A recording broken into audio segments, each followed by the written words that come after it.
საღამოშიდობისა ტელეკომპანია დიას პირდაპირ ეთერში თქვენ სპორტულ გადაცემას სტარტს უყურებთ. მე ამ გადაცემის სამყარო და ავტორი გიორგი უგანესიანი ვარ. დღეს ჩვენ თლიან გადაცემას კრივს დაუთმობთ. პირველ ნაწილში ვისაუბრებთ ვარიანის კრივის სკოლაზე, ხოლო მეორე ნაწილში უშუალოდ საქართველოს ჭაბუკ მოკრივეთა ნაკრებზე. მაშასე გაგაცნობთ ჩვენს პირველ სტუმრებს, ვარიანის კრივის სკოლის მენეჯერი ბატონი გიორგი კობახიძე, მწვრთნელი აგრეთვე სპორტსმენები ძმები თემურ აბულაძე, სოსო აბულაძე და მამუკა აბულაძე გახლავთ დღეს ჩვენი სტუმრები. მადლობა ბიჭებო მოგბრძანებისთვის. გილოცავთ იმ უახლოეს წარმატებას, რომლებიც საერთაშორისო სარეიტინგო პიროვნებებზე მოიპოვეთ, რომელზეც უშუალოდ გადაცემის მსვლელობის დროს ვისაუბრებთ. მადლობა იმისთვის, რომ დაგთანხმდით და ჩამოხვედით და მზად ხართ უგავსეთ ჩვენს კითხვებს პასუხი. პირველი კითხვა, ბატონო გიორგი, თქვენ მინდა დაგისვათ ჩვენ მაყურებლისთვის. დარწმუნებული ვარ, ბევრმა მათგანმა იცის, მაგრამ იმათთვის, ვინც ჯერ არ იცის ეს ინფორმაცია, მოუყვეთ ვარიანის კრივის სკოლის ისტორიის შესახებ. საერთოდ ვარიანის კრივის სკოლის წარმატება ასოცირდება გიორგი კანდელაკის პიროვნებასთან. ამას შემდგომში და შემდგომში ვისაუბრებთ. რაც შეეხება ამას, გიორგიმ განიძრახა, რომ 1993 წელს ჩამოეყალიბებინა ვარიანში კრივის სკოლა. ჯერ რა თქმა უნდა პატარა ჯგუფი დაიწყო, მაგრამ შემდეგ ეს რა თქმა უნდა მოთხოვნა გაიზარდა და მოემატა რა თქმა უნდა ეს თაობა წამოვიდა და უკვე გავიზარდეთ მასშტაბურადაც. ახალი სკოლა გაიხსნა 1999 წელს. მაგრამ პირველი ვარჯიში ვარიანში ჩატარდა 1993 წლის 3 ოქტომბერს. და ეს პირველი ვარჯიში ჩაატარა ჩინებულმა და ერთ-ერთმა ძლიერმა სპეციალისტმა გელას ხიტლაძემ. აი ამის შემდეგ, ესე იგი 6 თვის შემდეგ, ვარჯიშის შემდეგ გახდა ვარიანის კრივის სკოლა მიიღო პირველი საქართველოს ჩემპიონი. და აი ასე დაიწყო ესე იგი ერთი ძალისხმევით და ესე მუშაობით სკოლა გახდა წარმატებული. ბატონო გიორგი, თქვენ აღნიშნეთ 1999 წელი, მაშინ როდესაც გიორგი კანდელაკს პიკი ჰქონდა კარიერის და უკვე წარმატებებს აღწევდა საერთაშორისო ასპარეზზე. რამდენად დიდი შთაგონების წყარო იყო აი ეს პერიოდი იმ დროს, თქვენ კარგად მოგეხსენებათ და კარგად გემახსოვრებათ, არა მარტო ვარიანში, არამედ საქართველოში კრივის განვითარებისთვის. როდესაც საუბრობთ გიორგი კანდელაკზე და მე ვახსენე 1993 წელი, მაშინ გახდა ის ევროპის ჩემპიონი ბურსაში. და მანამდე ჩაფიქრებული ჰქონდა, რომ ვარიანში ყოფილიყო ესე იგი კრივის სკოლა. შემდგომ იქიდან მომავალ მოუკვე როგორც ჩემპიონმა, უკვე რამოდენიმე ხანში გახსნა ვარიანის კულტურის სახლში. პატარა ესე იგი დარბაზი გახსნა და აივსო ეს დარბაზი.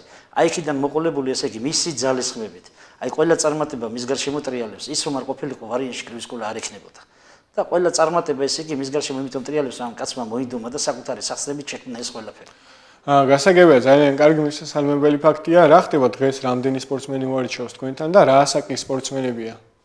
ნუ ასაკი არის სხვადასხვა. ყავს მაგალითად 2000 წელს დაბადებული მოსწავლეები და შემდგომ ზევით ავდივართ, ესე იგი დასულ ასაკამდე არის ყველანაირი სპორტსმენი ყავს, სადღაც აზბავშვამდე ვითვლით.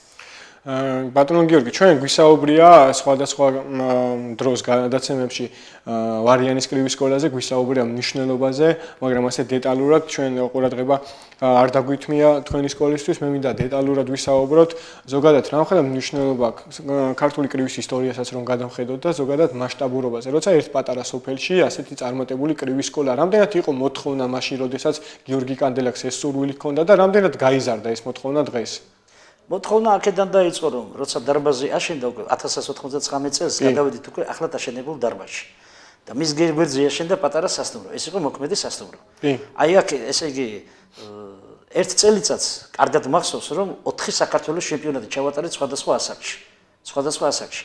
აქედან ესე იგი შეიქმნა 4 საქართველოს ნაკრები და რომლებიც ესე იგი ვარიანში გადიოდნენ წვრთნას. და აქედან ეს ბავშვებიც ხო მათ გვერდზე იყვნენ, დიდი სპორტსმენები ჩამოდიოდნენ. და იმიტომ წამოვიდა ეს წარმატება და წელი არ იყო, რომ ვარიანელი მოკრივე, ესე იგი ვარიანელი ახსასდელი არ ყოფილიყო საქართველოს ნაკრებში. იქ იყო უფროსი ასაკი, ახალგაზრდული და უმცროსი ასაკი ჭაბუკები, ეს ყველაფერი. ეს ყველაფერი ეს მოდიოდა ესეთი, რა თქმა უნდა, შემოქმედებით და შემართებით. კარგით, ახლა უშუალოდ სპორტსმენებს ვკითხოთ, ვიდრე უშუალოდ მათზე ვისაუბრებდით და მათ მოპოვებულ წარმატებაზე. რა კავშირი აქვს კრივსა და ვარიანს ერთმანეთს შორის? რატომ არის ასეთი განვითარებული სპორტის ესახეობა თქვენ სოფელში და რამდენად წარმატებულია და მოთხოვნადია ეს სახეობა? დავიწყოთ თემო. პირველ რიგში დიდი მადლობა მოწვევისთვის. მე გეტყვით, რომ დავითანხმე ბატონ გიორგი კობახიძეს, რომ ეს ყველაფერი არის ბატონი გიორგი კანდელაკის დამსახურება. მან გახსნა ჩვენ სოფელში კრივის დარბაზი, სადაც დაიწყო ძალიან ბევრმა ბავშვმა ვარჯიში. ძალიან ბევრს ვარჯიშობდნენ და კარგ შედეგსაც აღწევდნენ მწვრთნელების დახმარებით. გასაგებია, მოგესალმებით კიდევ ერთხელ, დიდი მადლობა სტუდიაში მოწვევისთვის, მივესალმებით ჩვენს მაყურებელს. მე მინდა ორი სიტყვით თქვა, რომ როდესაც ჩვენთან დარბაზი გაიხსნა და ფუნქციონირება დაიწყო, დაინტერესება წამოვიდა სპორტსმენებისგან და უშუალოდ დღესაც არის ეს დაინტერესება, ვინაიდან დარბაზში არის ის პირობა, რომ მოკრივე ბავშვები მოვიდნენ, ივარჯიშონ და მიაღწიონ ამ და იმ წარმატებას, ეს ყველაფერი არის იქიდან გამომდინარე, რომ ჩვენს დარბაზში არის ვარჯიშის შესაძლებელი, თანხის გარეშე უფასოდ შეუძლიათ აქ სპორტსმენებს მოვიდნენ და აღიზარდნენ უშუალოდ კარგი მწვრთნელების დახმარებით. მე მინდა რომ გიორგი კობახიძე შევეხო ასევე ჩვენს ტრენერს, რომელიცთანაც მე და ჩემი ძმები გავდივართ სისტემატიურად ვარჯიში გვიფასდება ასე თუ ისე, ყველაფერი არის შრომასთან დამოკიდებული და ვარჯიშთან დამოკიდებული. აი მაგ შრომასა და ასე ვთქვათ, წარმატებებზე ოდნავ მოგვიანებით ვისაუბრებთ, მანამდე მამუკას მინდა ვკითხო, თავის თანატოლებში მამუკასთან ერთად გვისაუბრია ჩვენ მათ შემდეგ, რაც საქართველოს ასაკობრივ პირველობაზე წარმატებას მიაღწია და ნაკრებშიც მოხვდა.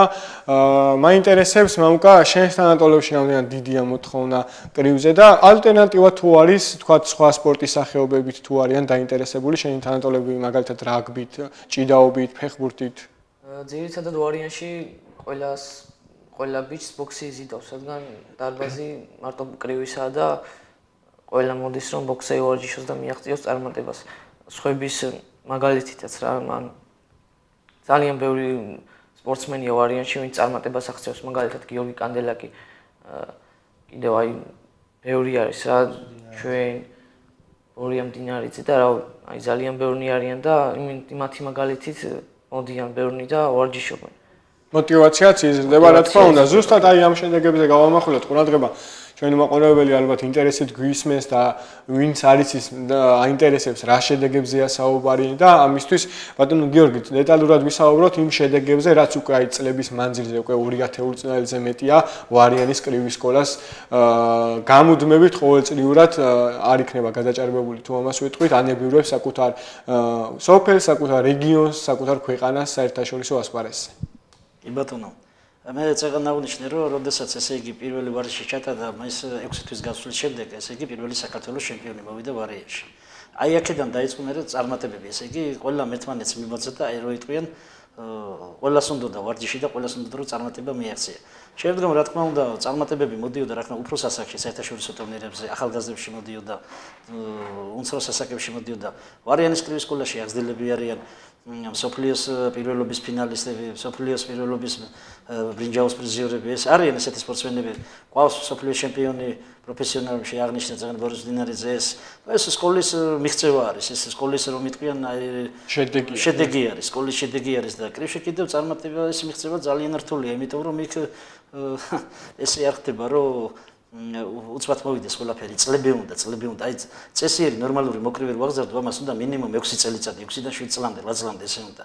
ამიტომ ეს ძნელია ამის მიღწევა, მაგრამ აი მიუხედავად ამისა, რომ აი ამ სოფელში ესე მაინც მოხდა ესე, რომ აი ეს ძალისხმევით და ერთმანეთთან გვერდში დგომით და აი ერთმანეთთან რა თქმა უნდა ესეთი კარგი ურთიერთობებით აღიზარდა და წამოვიდა ესეთი შედეგები და სკოლა არის ისტორიული, იმიტომ რომ ყველა მოკრივემ გაიარა ესე იგი უფროსი ასაკიდან, ესე იგი ჩამოყოლებული პატარა ასაკამდე, ყველა იყო ნაკრების წევრი. აი სამი ძმაზის ეხლა და სამთავი არის საქართველოს ჩემპიონი და საერთაშორისო ტურნირის მონაწილეები და აგერ გამარჯვებულები თამათ ასაკობრივ ჯგუფებში. აი ეს და სხვათა შორის ბევრი მოსწავლე ყავდა. შემდგომ ზოგმა კრივს თავი დაანება და კარგი საზოგადო მოღვაწე გახდა. ესეც რა თქმა უნდა ჩვენთვის აუცილებელია. რაც ყველაზე მთავარია ჯანსაღი ცხოვრებით არის ახალგაზრდობა დაკავებული. ბატონო გიორგი, თქვენს დამეთანხმებით ასევე ბიჭები დამეთანხმება, რომ სპორტში წარმატების მისაღწევად ერთ-ერთი უმნიშვნელოვანესი ფაქტორი მწვრთნელის ფაქტორია, აგერ სავსემ აღნიშნა წეგან მწვრთნელის ფაქტორზე, მე მინდა ვკითხო დამატებით რომ ვისაუბროთ არა მხოლოდ ბატონ გიორგიზე, არამედ იმ მწვრთნელებზე, რომლებიც მოღვაწეობენ ვარიანის კრივის სკოლაში, რამდენად კვალიფიციური მწვრთნელების ასე ვთქვათ, გარშემო გიწევთ ასპარეზობა, მოღვაწეობა და რამდენად კმაყოფილები ხართ მათი შრომით და გარჯით. რაც შეეხება დანარჩენ სხვა მწვრთნელებს ვარიანში არის გელას ხირტელაძე, რომელიც არის როგორც ძალიან კარგი მწვრთნელი, ასევე ძალიან კარგი ადამიანი, ასევე ყავს ძალიან კარგი სპორტსმენები, და წლების განმავლობაში მან აღზარდა ძალიან ძლიერი სპორტსმენები და ჩამოაყალიბა ადამიანებად, ასე ვთქვათ. და რავი, დღესაც აგრძელებს მის სპორტულ კარიერას, ანუ წვრთნელი სფეროში და ყავს ეხლაც კარგი სპორტსმენები, უფრო ძირითადად პროფესიონალური მოკრივეები ყავს. ასე გებია. თემურ, თუ დაამატებდი მწვრთნელებზე? უკაცრავად. რა თქმა უნდა დავამატებდი და დავიწყებ ისევ გიორგი კობახიძისგან. გიორგი კობახიძე არის რა თქმა უნდა ძალიან დიდი ხანია რაც ვარიანის კრივის სკოლაში მოღვაწეობს, მუშაობს, ღზრდის ბავშვებს, ზრდის, ასწავლის კრივს და არა მარტო კრივს, ასწავლის მეგობრობას, ადამიანობას და რა ვიცი, ძალიან ბევრ რაღაცას, აქ მარტო კრივის გაზრდის და რაღაცა მარტო მაგით არ შემოიფარგლება ჩვენი სკოლა. აქ ყველაფერი არის კრივთან ერთად, მეგობრობა და ანუ ყველაფერი, რაც კი შეიძლება იყოს. გიორგი კობახიძესთან ერთად, რა თქმა უნდა, არის კიდევ გელას ხირტლაძე, ძალიან კარგი მწვრთნელი, ისიც ძალიან დიდი წლებია, რაც ვარიანის კრივის სკოლაში მოღვაწეობს და ასწავლის კრივს ბავშვებს. ძალიან ორივე მწვრთნელის ძალიან კარგი ბავშვები ყავს აღზრდილი და ძალიან დიდ წარმატებასაც მიაღწიეს მისმა გაზრდილმა სპორტსმენებმა. ძალიან კარგი, ბატონო გიორგი, ახლა უშუალოდ ბიჭებზე მინდა გკითხოთ ორი სიტყვით. ჩვენს მაყურებელს კიდევ ერთხელ ვუმეორებ, რომ ისინი ძმები არიან, სამივე ძმა კრივით არის საკავებული და წარმატებული სპორტული კარიერა აქვთ. რომ ვისაუბროთ აი ამ პრეცედენტზე, რამდენად მნიშვნელოვანია ჩვენ ვისაუბრეთ იმაზე, რომ არა მხოლოდ ის არის სპორტში აუცილებელი, რომ წარმატებას მიაღწიოს ამა თუ იმ სპორტსმენმა, არამედ ის, რომ ადამიანად აღიზარდოს და ჯანსაღი ცხოვრების წესით დაკავდეს. ამ შემთხვევაში საქმე გვაქვს წარმატებასთანაც. იმასთან ერთად, რომ წარმატებული ადამიანები არიან, წარმატებული ჯანსაღი ცხოვრებით დაკავებულები არიან, რამდენად მნიშვნელოვანია ეს პრეცედენტი და ხაზგასასმელი მთლიანად საზოგადოებისთვის, ვინც დაინტერესებულია სპორტის ამ სახეობით და არა მარტო ამ სახეობის განვითარებით. Ну, საერთოდ ესე ვიტყვი, კრივი არის ერთ-ერთი კეთილშობილური სპორტის სახეობა.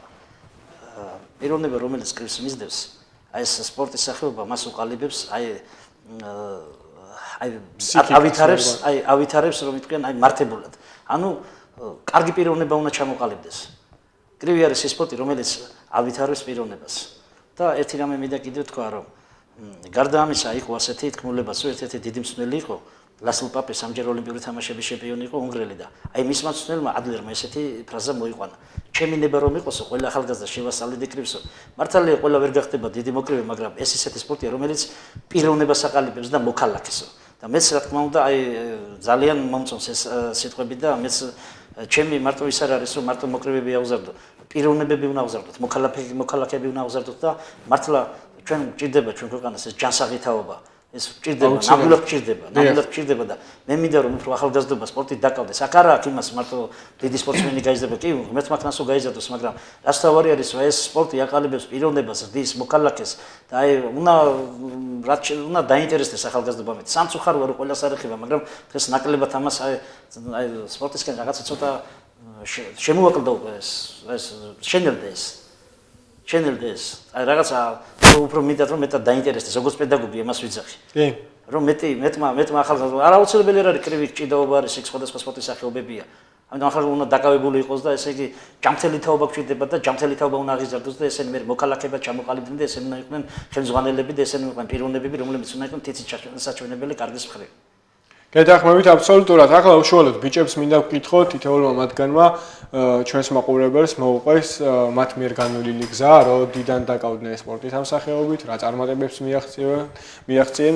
ეს პირველი წარმატება რინგზე, რომელი იყო ალბათ ყველას კარგად ემახსოვრება დარწმუნებული ვარ, მამუკას მინდა ვთხოვო დაიწყოს მისი სპორტული კარიერის გაცნობა ჩვენი მაყურებლისთვის. მე 9 წელია რაც კრივზე ვარჯიშობ. დავდიოდი თავიდან გია კობახიძესთან. და ისიც თქვათ, რამდენი წლის ხარ? 9 წელია რო ვარჯიშობ. 16 წლის ვარ და პირველი გამარჯვება იყო ვარიანში, რომელიც ჩაატარა გია მასწავლებელმა და გავიმარჯვე. შემდეგ იქიდან მოვდივარ და რა სხვადასხვა ტურნირების გამარჯვებული ვარ. აგერშაშენ საქართველოს ჩემპიონატი მოვიგე, 6 თვეა გასული. ეხლა ევროპის პრიზიორი გავხდი და კიდე ძალიან ბევრი ტურნირების გამარჯვებული გავხდი და სამომავლოდაც ბევრ ტურნირში აპირებ მონაწილეობის მიღებას. და ამის მადლობას ვხდი ჩემ ტრენერს და ჩემს გორჩი მდგომ ხალხს. და მამუკა, საინტერესოა, ბატონო გიორგიმ ძალიან საინტერესო ფრაზები გააჟღერა ჩვენთან, რომ კრივი ალბათ ბევრს ეჭვიც დაებადება, ძალოსნური სპორტის სახეობაა, კონტაქტს გულისხმობს, ითხოვს. რამდენად არის ალეგორიულად ასე ვთქვათ, საპირისპირო დრო შეხვედოთ, ხო, მეორე მხარეს რო შეხვედოთ, რამდენად ეხმარება კრივი ადამიანს ჩამოყალიბებაში, როგორც ბატონმა გიორგიმ თქვა, წარმატებულ მოქალაქეს ჩამოყალიბებაში. კრივი ისეთი სპორტია, რომ ანუ ძმაკაცობაშიც გეხმარება, რომ ანუ რინგზე დგახარ და მარტო ეს არ არის, რომ იბრძოლო და ანუ ტყუილად და განეწყო. არ არის ეს აუცილებელი, უბრალოდ იმ შემთხვევაში უნდა იყო აგრესიულად, რომ როცა რინგზე ხარ და როცა უნდა გაიმარჯვო, მაგრამ შემდეგ ეს გაყალიბებს, რომ შენი უშუალო კონკურენტი, შენი მეგობარი შეიძლება იყოს. მეგობარი შეიძლება იყოს. კი. საინტერესოა ბიჭების ისტორიის მოსმენა, როდის დაიწყეთ თქვენ კრივით დაინტერესება, როდის მოხდა თქვენი კრივით და რა წარმატებას მიაღწიეთ ამ ხნის მანძილზე. კრივში დავიწყე ვარჯიში 2005 წელს, 12 წელია ვარჯიშობ. რა თქმა უნდა, მეც როგორც შემაძმა მამუკამ პირველი ბრძოლა ჩავატარე ვარიანში. ესე ვთქვათ, ამხანაგური ბრძოლა. ეს ალბათ სიმბოლურია ყველა ვარიანელისთვის, ვარიანის რინგიდან იწყებს უკვე საერთაშორისო ასპარეზს. რა თქმა უნდა. დავიწყე ვარიანის დარბაზიდან, შემდეგ რა ვიცი, შემდეგ მოვდივარ გავიზარდე ბატონმა გიორგი კობახიძემ გამზარდა ასე ვთქვათ, შემასწავლა კრივი და რა ვიცი. იმის შემდეგ გავხდი საქართველოს ჩემპიონი, შემდეგ მოვიგე ტურნირები. მე უკვე გადავწყვიტე, რომ ცოტა გამეფართოებინა და გადავიდი უკვე პროფესიონალურ კრივში და იქ დავიწყე ჩხუბების ჩატარება და იქ ბრძოლობ დღესდღეობით. ძალიან კარგი, უშუალოდ საერთაშორისო სარეიტინგო ტურნირებზე ოდნავ მოგვიანებით ვიტყვი, მანამდე საინტერესო მამუკას მოვუსმინოთ. ვა, რატომ შეშლავთ თემურ? მე გეტყვით ჩემ თავზე, ანუ მე ვარჯიში დავიწყე 2007 წელს კრივში. ძალიან წარმატებულად დაიწყო სხვათა შორის ჩემი სპორტული კარიერა. თავიდან რა თქმა უნდა, როგორც ყველა დამწყები სპორტსმენი, უშუალოდ ისინი გიწევს, ანუ მეგობრული შეხვედრები, ანუ სპარინგის სახით და რაღაც. მახსოვს, როდესაც პირველი საქართველოს ჩემპიონატი მოვიგე, ეს იყო 2009 წელი, 2009 წელს. მაშინ დაბალ ზონაში ვიყავი და ანუ არ ვიყავი დიდი ხანი და რაღაც და იმდენად ის იყო, რომ იმდენად ვიყავი ნავარჯიშები რაღაც, ანუ არ ეგონა არავის რომ მოვიგებდი საქართველოს ჩემპიონატს, ანუ ახალი დამწყები ვიყავი მაშინ. ეგ რა საკის იყავით თემურ მაშინ? მაშინ ვიყავი 14 წლის ვიყავი, თუ არ ვცდები. 14 წლის ასაკში კი. 14 წელს კი. ხოლო შემდეგ ბატონ გიორგი კობახიძესთან ერთად მოვიპოვე საქართველოს ჩემპიონობა ასე 2011 წელს, ძალიან ბევრი შრომის, დიდი შრომის ხარჯზე, ასე ვთქვათ, ძალიან ბევრი ვივარჯიშეთ, ძალიან ბევრი ვიწვალეთ და დაგვიფასდა ეს შრომა. და მას შემდეგ ასე მოვდივართ, რა შემდეგ იყო რაღაც პერიოდი, რომ ჩავარდნები მქონდა რაღაც ცხოვრებიდან გამომდინარე. წელიწად ნახევრის წინ მე უკვე დავიწყე პროფესიონალური კარიერა და შემდეგ უკვე მოვდივარ ასე მაქვს საქართველოში ჩატარებული უკვე 12 ბრძოლა სარეიტინგო, აქედან მაქვს 9 გამარჯვება მაქვს, 3 მაქვს გარეთ წაგება, ასე ვთქვათ. და რა ვიცი, შევეცდები სამომავლოდაც, რა თქმა უნდა, ასე გავაგრძელო ვარჯიშიც გავაგრძელო და უფრო მეტი და მეტი შედეგი გავაკეთო ჩემს წვრთნელთან ერთად.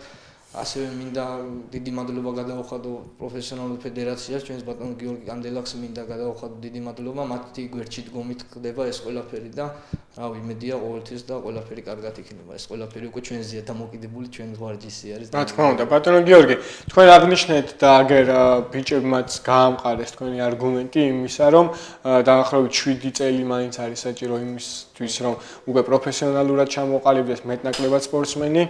საინტერესოა რა საკიდან არის რეკომენდირებული ბავშვმა დაიწყოს კრივით დაკავება და უკვე დაახლოებით რა საკიდან შეუძლია მას შეჯიბრებებში გასვლა, უკვე პროფესიონალებში გადასვლა. ნუ 8 წლიდან შეიძლება უკვე ბავშვის მოყვანა, 8 წლიდან.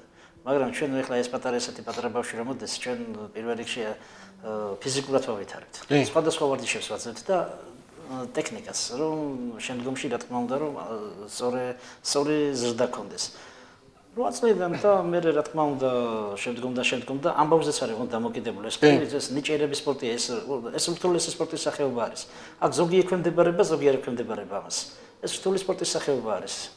ამიტომ ძნელად მისაღწევიც არის და სულ ვცდილობთ, რომ ჩვენ თვითონ შეცდომ არ დავუშვათ, რომ პირდაპირ სიტყვის მნიშვნელობით რომ არ გაფუჭდეს ის ბავშვი, რომ არ დაიკარგოს ის ბავშვი. შემდგომ 18 წლიდან და 17 წლიდან უკვე შეგიძლია რომ როდესაც ხდები უკვე სრულწლოვანი გადავიდე პროფესიონალურ კრივში, მაგრამ როდესაც კარგი ბავშვი არის, ახლა მამუკაძე მინდა რომ ერთი ორი სიტყვით თქვა, რომ არა ობიექტური მსაჯობა ბულგარეთში, მამუკაბულაძე უნდა ყოფილიყო ევროპის ჩემპიონი. რუს მოწინააღმდეგესთან, ესე იგი თვითონ აღნიშნავენ იქ მაღალი კლასის სპეციალისტები, რომ არ ობიექტური გადაწყვეტილებით მიანიჭეს გამარჯვება ნახევარფინალში რუს მოწინააღმდეგეს. რომ არ ყოფილიყო ესეთი არ ობიექტური, ეს უნდა ყოფილიყო ევროპის ჩემპიონატი. აი ესეც თავისებური სირთულეა, რა თქმა უნდა, არა ობიექტური მსაჯობა და ეს ყველაფერი. თუმცა სპორტში ხდება მსგავსი ფაქტები. რა თქმა უნდა, ეს ამის garaშე სპორტი არ არსებობს, რომ იქ აიყოს რაღაც არ ობიექტური გადაწყვეტილება. კი, გასაგებია, თქვენ არაერთხელ აღნიშნეთ სამივე ძმის ნაკრებში, სხვადასხვა ასაკობრივ ნაკრებში ასპარეზობა, დავიწყოთ მწვრთნელის შეფასებისგან, რამდენად მნიშვნელოვანია და ეხმარება უდაოდ მნიშვნელოვანია, რა თქმა უნდა, უბრალოდ იმ ფაქტორებს გავუსვათ ხაზი, რომელიც ეხმარება ნაკრებში ასპარეზობის დროს სპორტსმენს ჩამოყალიბებაში და თქვათ აი ამ სამი ძმის მაგალითზე ზოგადად რომ უკვე აქვთ მათ დიდი გამოცდილება სანაკრებო დონეზე და სანაკრებო კარიერაში. აი პირველი ავიღოთ მაგალითად თემური აბულაძე. თემური აბულაძე ესე იგი მართლა ურთულესი ეს პატარა ბავშვი იყო, მაგრამ 4 ბრძოლა ჩაატარა. აი რომ თქვა აღნიშნა, ფოთში 4 ბრძოლა ჩაატარა, ურთულესი ბრძოლები ჩაატარა და ადგილობრივ ახლა თქვენ წარმოიდგინეთ, როდესაც ახლა ადგილობრივ მოკრივეს იმას მთელი გულშემატკივრი იმის გამო რო არის მოსულები და იმას რომ ესე იგი გულშემატკივრობენ და ეს ყველაფერი ოვაციები და ესე ყველაფერი ეს აი ამ ბავშვი ესე იგი რატო ვიძახი ფსიქოლოგიურად არის, ესე იგი ფსიქოლოგია პირველი არის. ფსიქოლოგია პირველი არის, აუცილებლად პირველი არის. ეს არ უნდა განიცადოს, ეს რა თქმა უნდა თავისუფლად უნდა გაატარო. შვიდათ უნდა შეხვდე ამას ყველაფერს და შენ თუ ფსიქოლოგიურად ძლიერი ხარ, ამას გადაიტან ყველაფერს და ესე იგი წარმატებული გახდები. აი 4 ბრძოლა მოიგო და 2 ადგილობრივი მოსწავლე და ფოთის სკოლა კიდევ ძალიან ძლიერი სკოლა არის, ერთ-ერთი გამორჩეული სკოლა არის. გახდა მაშინ საქართველოს ჩემპიონი, მოხდა ნაკრებში და შემდეგ ტურნირზე მიაღწია წარმატებას, წარმატებას. მაგრამ ტრამა ჰქონდა მიღებული, არ დავმალავთ ახლა ამას და შემდგომში და ქონდა ეს წარმატებები კიდევ რა თქმა უნდა სამოყვარულო კლუბში და როდესაც უკვე თვითონ რა თქმა უნდა იქ უკვე ნებაყოფლობით ხდება გინდა აქეთ დარჩები გინდა იქით გადაყოდა თავისი ნებაყოფლობიდან გამომდინარე ესე იგი გადაწყვეტა რომ პროფესიონალებში წასულიყო და პროფესიონალებში რო წავიდა იმიტომ წავიდა რომ იქ ანაზღაურებაც არის სხვა ის არის გამოცდილებაც მეტია რა თქმა უნდა და აგერ მოიგო ბრძოლა ეხლა არ მოწესა ზოგადად ეხლა თუ არ მოიგებ ბრძოლა გეუნებით ეს ხდება რა იქ საჯები ეხლა ადგილობრივი საჯები არიან და თავის რა თქმა უნდა სიმპათიები უფრო ადგილობრივი სპორტსმენზე არის გამახვილებული მაგრამ რამდენად დამაჯერებლად უნდა მოიგო რომ ესე იგი ადგილობრივმა საჯებმა შენ გამარჯვება მოგცენ და მithumetes ნოკაუტით მოიგო ის ძალიან ძნელია ეს წარმატებას მიაღწია. იმიტომ ვიძახე ეს ცოტა ძლიერი ხალხის რო იტყვიან ეს სპორტია, იმიტომ რომ თუ ფსიქოლოგიურად შენ სუსტი ხარ, ფსიქოლოგიურად შენ თუ რაღაცა იკარგები, ეს უკვე იმას ნიშნავს რომ წარმატებული ვერ იქნები. ოლიმპიადაზე ყველა ძლიერი სპორტსმენი იყრის თავს, მაგრამ იქ ვინც არის ფსიქოლოგიურად ძლიერი, ის ხდება ჩემპიონი. ის ხდება ჩემპიონი. ეს გინდა ჭიდაობა ვიყოთ, გინდა კრედიტი და გინდა ინდივიდუალური ძალისმიერი სპორტის ახალობა. ეს არის. აი გახდა აგერ სოსომი დაუნიშნო საქართველოს ნაკრების წევრი, ამასაც ძალიან ძლიერი მოწინააღმდეგები ყავდა ზონაში ყოველთვის, მაგრამ იმარჯვებდა და გადიოდა და აღწევდა წარმატებას და წეყან მამუკაძეც აღნიშნე და ყვანა კიდე რა თქმა უნდა ჩვენ ახლა სამ ძმაზე გავამახვილეთ ყურადღება რომ მართლა ერთი ოჯახიდან მოდის და ეს არის რაღაცა მაგალითი არის, მაგალითია. რა თქმა უნდა. ეგრეთ ორი არიან ისეთი პიროვნებები, რომლებიც ამას შეულებრივად ხდებიან. გასაგებია, დავიწყოთ თემურისგან, რამდენად ეხმარება სანაკრებო პრაქტიკა მას წარმატების მიღწევაში, რამდენად მნიშვნელოვანია უკვე როდესაც ვარიანის კრივის სკოლას რეგიონს ქვეყანას ცილდება და საერთაშორისო სარეიტინგო ასპარეზს უკვე ქვეყნის სახელით მართავს და ზოგადად რამდენად დიდი გამოცდილება აქვს მას სანაკრებო დონეზე ასპარეზობის. აქეთ მოგახსენებთ აუცილებლად ანუ ეს არის ისეთი ფაქტორი არის ანუ არის მაგალითად ევროპაში ხდება ისე რომ არის ბევრი მოკრივი ანუ არ აქვს სამოყვარულო კრივი და ისე იწყებს პირდაპირ პროფესიონალურ კარიერას თუმცა განსხვავება იმაში არის რომ როდესაც გაქვს მოყვარულების სკოლა გავლილი ანუ ასე შინაურულად რო გითხრა და რაღაც ანუ უფრო მეტი სიზუსტე გაქვს დარტყმის უფრო მეტ კრივი იცი უფრო მეტად და ანუ ის უფრო გამოცდილი ხდები რა ანუ ეს თუ არა გაქვს სამოყვარულო კარიერა გავლილი შედარებით ძნელი ანუ ერთგვარი ტრამპილინით არის კი და როდესაც უკვე მოყვარულებიდან იღებს სტარტს და გაქვს მიღწევები და ხარ გამოცდილი პროფესიონალებში უფრო მიაღწევ ანუ წარმატებას დიახ გასაგებია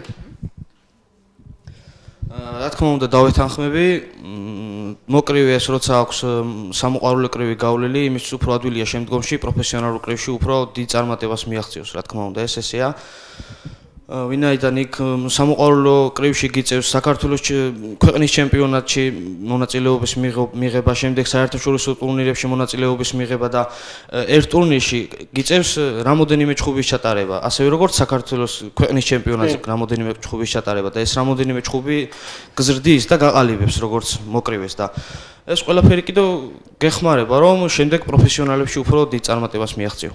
გასაგებია, მამუკას აზრით ძალიან საინტერესოა, ასაკიდან გამომდინარე, ასაკის მიუხედავად მას აქვს გამოცდილება სანაკრებო დონეზე და რამდენად მნიშვნელოვანია მისთვის ნაკრების სახელით ასპარეზობა, საერთაშორისო სარეიტინგო და არა მარტო სარეიტინგო ტურნირებში.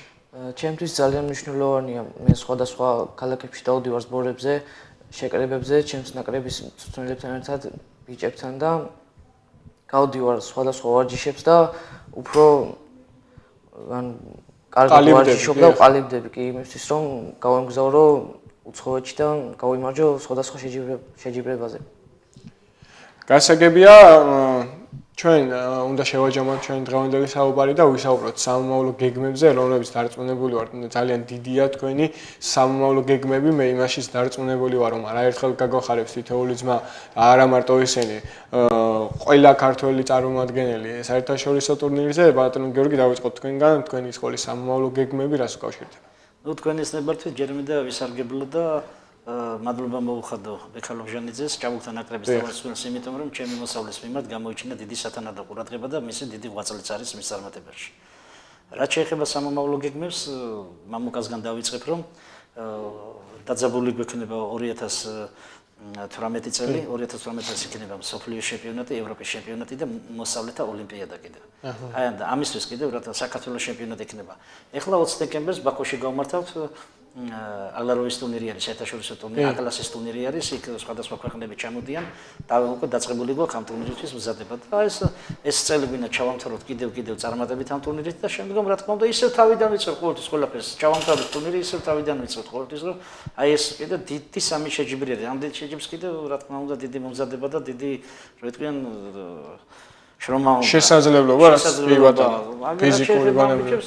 აგერ ახლა გაიერთმა გერმანიაში გაიმარჯვა, მეორე რიგაში გაიმარჯვა და ამათაც ეკნებათ ახლა შეხვედრები რა თქმა უნდა, იგეგმება ეს ყველაფერი და ისე თავიდან შეკრება ვარჯიში, ეს ყველაფერი ანალიზი და ეს ყველაფერი რა. ანუ გეგმის გარეშე არ ვართ. გეგმა ყოველთვის გვაქვს. რა თქმა უნდა, უნიშნელოვანია. სასწავლო წელი ან არ დადეგები ჩვენთვის არ არსებობს. სასწავლო წელი დაიწყო ან არ დადეგები გვაქვს. არ არსებობს. ჩვენ სულ გადატვირთული ვართ თელი წლის განმავლობაში. ესე იგი არასოდეს არ ჩერდებით სულ მუშაობთ. ძალიან კარგი. სხვადასხვა ასაკთან აგვაქვს და იმას აქვს იქ შეხვედრა. ინდივიდუალური დამოკიდებულება სჭირდება. უბრალოდ მე მინდა ვკითხო, იმ საერთაშორისო ტურნირებზე ვისაუბროთ ორი სიტყვით, რომელიც რამდენიმე დღის წინ გამართეთ და წარმატებას მიაღწიეთ საერთაშორისო სარეიტინგო ტურნირებზე მაქვს. მე ყურადღება გამახვილებული და თქვენი სამომავლო გეგმებიც ვთქვათ ორი სიტყვით. შევეხები უშუალოდ ჩემს ბოლო ორთაბრძოლას, რომელიც რიგაში გაიმართა. ჩემი მოწინააღმდეგე იყო საკმაოდ ძლიერი მოწინააღმდეგე, ადგილობრივი მაქსიმ სევენკო, რომელიც იყო ადგილობრივი ქვეყნის ჩემპიონი სამოყვარულო კრივში, ანუ სამოყვარულო კრივი ჰქონდა გავლილი მასაც. რაც შეეხება უკვე ბრძოლას, ბრძოლა იყო ძალიან დაძაბული, პირველი რაუნდი იყო თითქმის თანაბარი ბრძოლა იყო ჩვენი ბრძოლა, ანუ ხოლო მეორე რაუნდში გავზარდე რა. და ანუ შევატყე ბრძოლა წავიყვანე ისე რომ დავამთავრე მესამე რაუნდში. რავი, შედეგი ძალიან კმაყოფილი ვარ, რა თქმა უნდა, შედეგი ძალიან მომზადებული ვიყავი, მომზადებული წავედი ამ შეჯიბრზე, გიორგი კობახიძესთან ერთად მომემზადეთ ძალიან კარგად. ჩემი სამომავლო გეგმები კი ასეთი არის, რა თქმა უნდა, ვარჯიშს ვაგრძელებ, უფრო მეტადაც ვაგრძელებ და ნუ ჯერჯერობით უახლოეს მომავალში ბრძოლა არ იგეგმება, მაგრამ რეიტინგის მიხედვით მივყვებით ყველაფერს რა. და წინ იქნება კამრები, იქნება ახალგაზრდული კამრები, იქნება გველოდებით რაღაც შეჯიბრებებს და ძალიან კარგი იქნება. კარგით. სოსოს მოусმინოთ კიდე არ შემოშორა სახე. დიახ. მე ბოლო ორთაბრძოლა ჩავატარე დანიაში, ქალაქ კოპენჰაგენში, სადაც შევხვდი ადგილობრივ ტობიას სოერიქს. ბრძოლა ძალიან დაძაბული იყო, მართლაც დაძაბული პირველი რაუნდიდან, მაგრამ მე ჩემი უპირატესობა გავზარდე შემდეგ და ბრძოლა ისე დავამთავრე, რომ უკვე აშკარა იყო ჩემი გამარჯვება და საჯებმაც ერთხმად აღიარეს, ერთმად დამიწერეს ქულები და მომანიჭეს გამარჯვება. რაც შეეხება ჩემს სამომავლო გეგმებს, რა თქმა უნდა, ვაპირებ ვარჯიშის გაგრძელებას, ეს უკვე ჯანმრთელობაზე არის დამოკიდებული, რა თქმა უნდა. რა ვიცი, მინდა რომ ძალიან ბევრ წარმატებას მივაღწიო. ეს ყველაფერი კიდევ ვიტყვი რომ რაც მე გავაკეთე, ეს ყველაფერი არის გიორგი კობახიძის დამსახურება, იმიტომ რომ მისი დახმარებით ვარჯიშობს, მავარჯიშებს და შრომაც უფასდება. კი, ერთობლივი შრომა. რა თქმა უნდა. ერთობლივი შრომით ვაღწევთ ამ ყველაფერს. გეთახმებით. ძალიან დიდი მადლობა კიდევ ერთხელ მომბრძანებისთვის, საინტერესო საუბრისთვის. მე ალბათ მაყურებელს დამეთანხმებთ თითოეული ძმის ემოციური ინტელექტზე, გონებრივ ინტელექტზე, ასევე შედეგებზე, რომ დარწმუნებული ვარ, გვაქვს ჩვენ იმის შესაძლებლობა, იმის სურვილიც და მოთხოვნაც, რომ შემდგომშიც გააგრძელებთ ასეთ წარმატებულ ასპარეზობას უკვე საერთაშორისო პროფესიონალურ კრივში, სხვადასხვა წარმატებას მიაღწევთ თქვენ.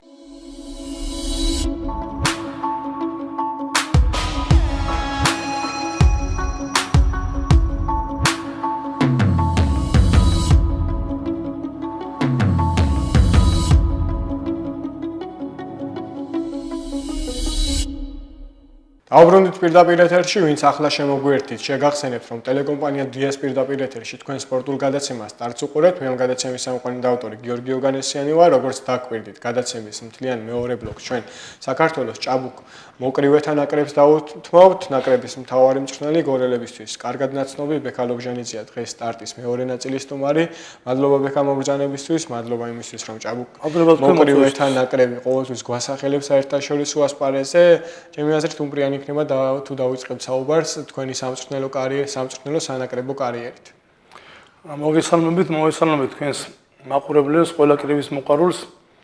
რაც შეეხება ჩემს სამწვრთნელო კარიერას, ნაკრების დონეზე გულისხმობ, დაიწყო საქართველოს ეროვნული ნაკრებიდან, სადაც მე ვიყავი დამხმარე მწვრთნელი 3 წლის მანძილზე და შემდეგ გადაწყვიტეს ეს მწვრთნელთა საბჭომ პრეზიდენტის ხელმძღვანელობით, რა თქმა უნდა, რომ გამნიშნულიყავი ჭაბუკ მოკრივეთა ნაკრების უფროს მწვრთნელად.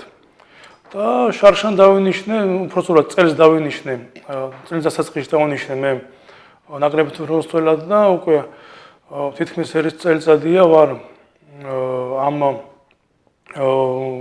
ნაკრების უფროს მწვრთნელი და სისტემატურად გვაქვს შეკრებები, შეჯიბრებები და მუშაობთ როგორც ნაკრებთან, ასევე მუშაობ დარბაზში, სადაც მე გავიზარდე როგორც სპორტსმენი და ვავარჯიშე ბავშვებს. ბექა, ჩვენ გვისაუბრია მოკრივეთა პოტენციალზე, ჭაბუკ მოკრივეებზე მაქვს საუბარი. საინტერესოა თქვენი დაკვირვებით უკვე სანაკრებო დონეზე რამდენად იზრდება აი ამ ასაკის სპორტსმენების სპორტული პოტენციალი. მინდა გითხრათ, რომ აი ეს გუნდი, რომელი გუნდითაც ჩვენ წელს მივიღეთ ჭაბუკ მოკრივეთან ევროპის ჩემპიონატის მონაწილეობა, საკმაოდ ძლიერი ნაკრები იყო ეს, ამას არ ვიძახი, მარტო ამას თვითონ აღნიშნავენ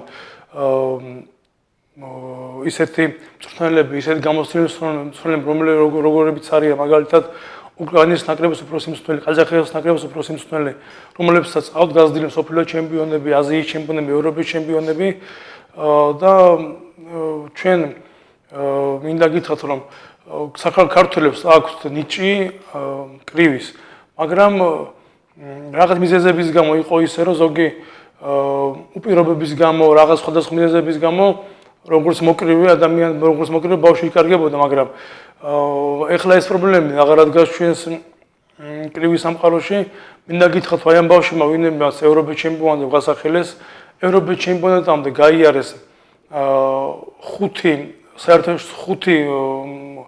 ეტაპი შეკრებების, მათ შორის იყო 3 ერთობლივი შეკრება უკრაინის ნაკრებთან, აზერბაიჯანის ნაკრებთან.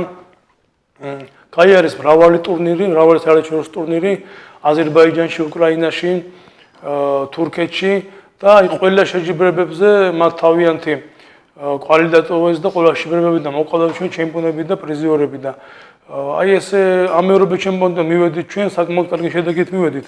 მინდა გითხრათ, აზერბაიჯანში ტარდება ალიევის საერთაშორისო ტურნირი, აკლასის, რომელიც ერთ-ერთი ტურნირი არის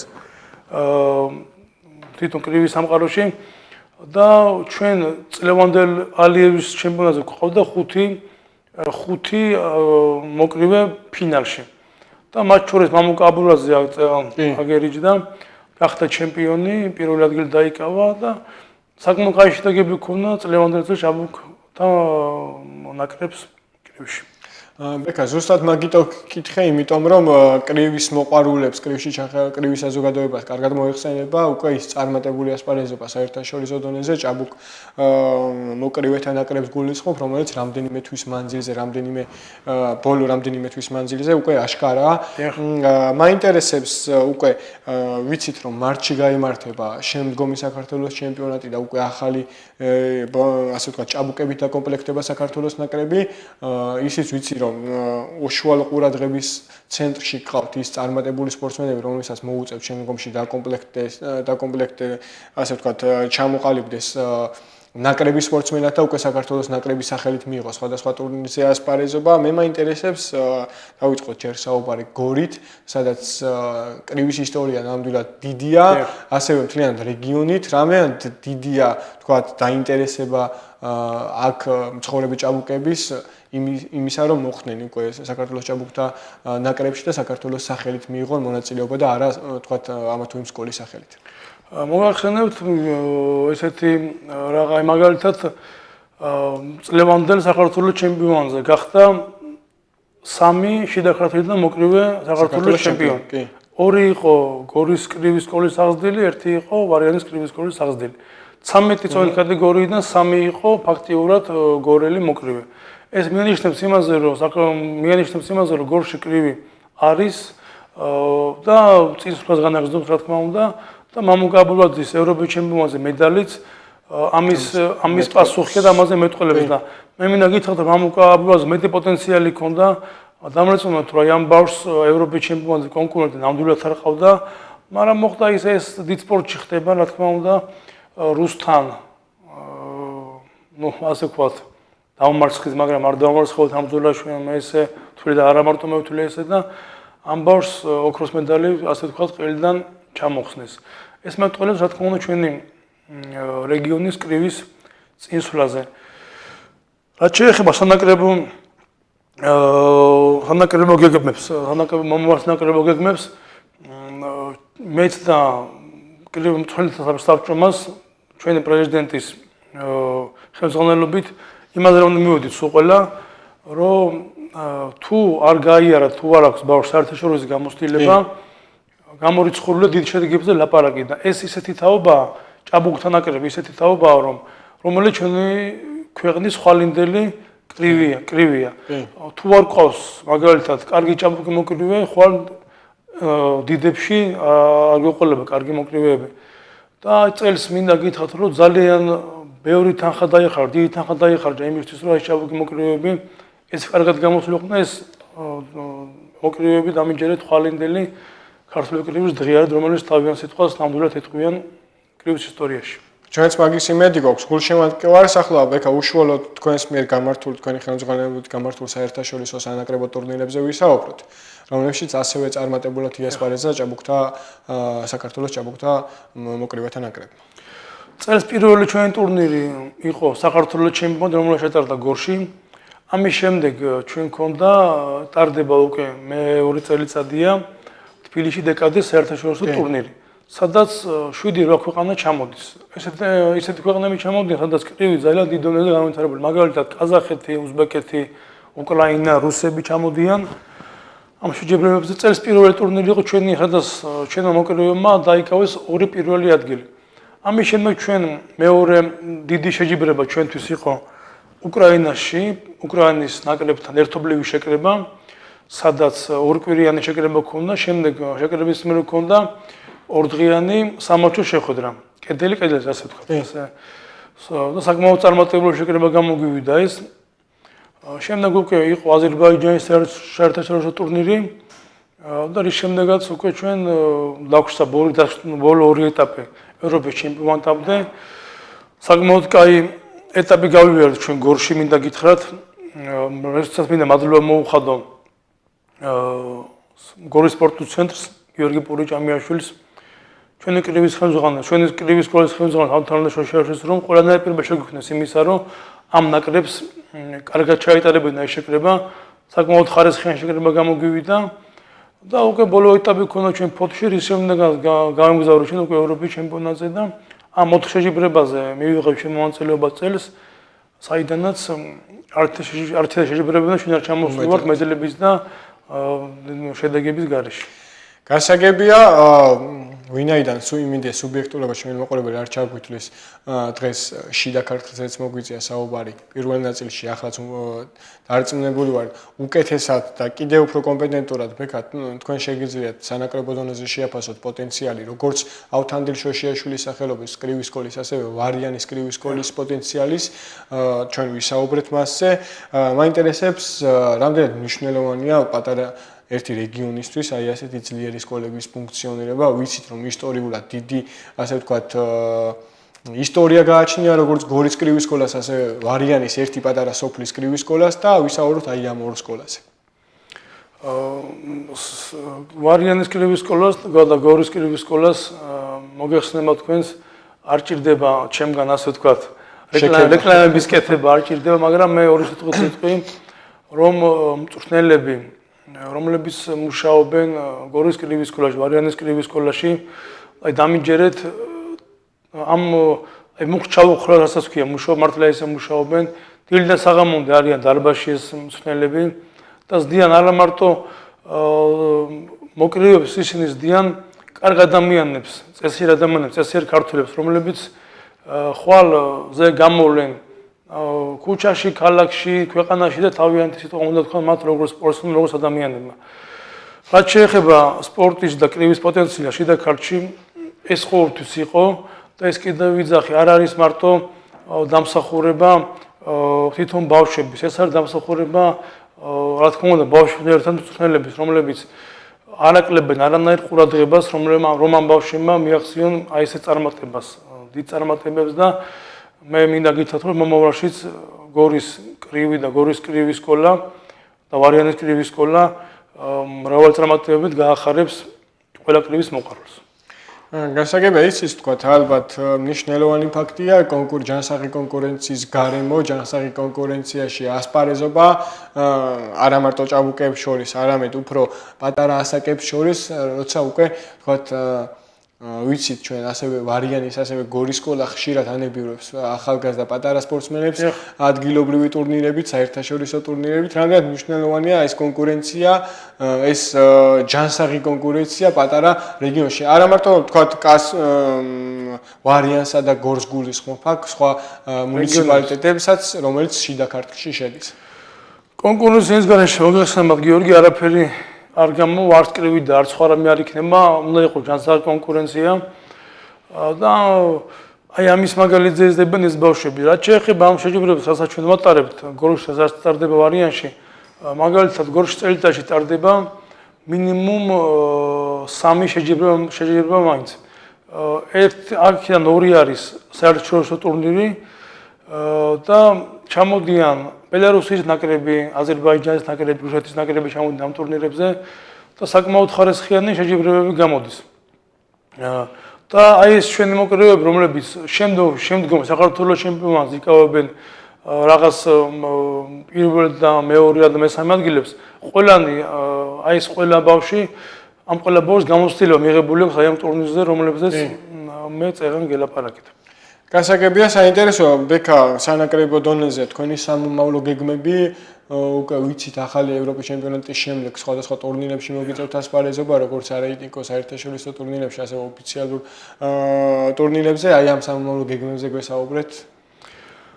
რაც შეეხება ჩვენ სამომავლო გეგმებს, მარტში ისევ გვექნება საქართველოს ჩემპიონატი, რის შემდეგ გავს ჩავერთობით ჩვენ უკვე საერთაშორისო ტურნირებზე. და ბოლო ყველა შეჯიბრება ჩვენ იქნება დასკვნითი შეჯიბრება იქნება ევროპის ჩემპიონატი, რომელიც იქნება რუსეთში, ქალაქ ანაპაში ოქტომბრის თვეში და ამისთვის ჩვენ დავიწყოთ მზადებას უკვე მარტის თვიდან და მე დარწმუნებული ვარ, რომ იმაზე მეტ ხელშეწყობა იქნება წლევანდელ წელს ჩვენი ფედერაციისგან, როგორი ხელშეწყობას მაგალითად წინა წელს იყო და შედეგიც არ დააყოვნებს და მინდა გიორგი გითხრათ, რომ ორი სიტყვით გეტყვით, ქართული კრივის წინსვლაზე წლევანდელი წელიწადი ჩვენთვის იყო ძალიან შედეგიანი წელიწადი. 8 წელიწადი ჩვენ არ ყავდა მსოფლიო ჩემპიონატზე მედალი არ ქონდა, დიდებს გულისხმობ, ეროვნულ ნაკრებს გულისხმობ, მედალი არ ქონდა აღებული და აი წლევანდელ წელს ჩვენ სოფლო ჩემპიონატზე ავიღეთ მე-3 ადგილი. რაც შეეხება 23 წლამდე საქართველოს ნაკრებმა ევროპის ჩემპიონი ყავს, მეორე ადგილი ყავს, მეორე ადგილი გქონდა ერთი. ახალგაზრდებს ყავდათ ერთი ჩემპიონი, 2 მე-3 ადგილი, ჭაბუკთა ნაკრებს ყავდათ 2 მეორე და 1 მე-3 ადგილი და ამჯერად ეს ჩვენთვის ძალიან დიდი შედეგი არის. მაგრამ ჩვენ ამას გაჩერებას ნამდვილად არ ვაპირებთ და უფრო და უფრო მეც შედეგებს გეგმავთ მომავალ წლებში. მეც დარწმუნებული ვარ, შედეგები არ დააყოვნებს და კიდევ ბევრჯერ გაახარებთ ქართული კრივის გულში მატკივარს. მადლობა ბექა კიდევ ერთხელ. მადლობა წარმატებული ასპარეზობისთვის სანაკრებო დონეზე, როგორც მწვრთნელის ამპულაში, თქვენ კი ძვირფასო ტელემაყურებელო, მადლობა იმისთვის, რომ გვიყურეთ. ჩვენ მომავალ 4 შაბათამდე გემში დავებით, კარგად ზანდებოდეთ.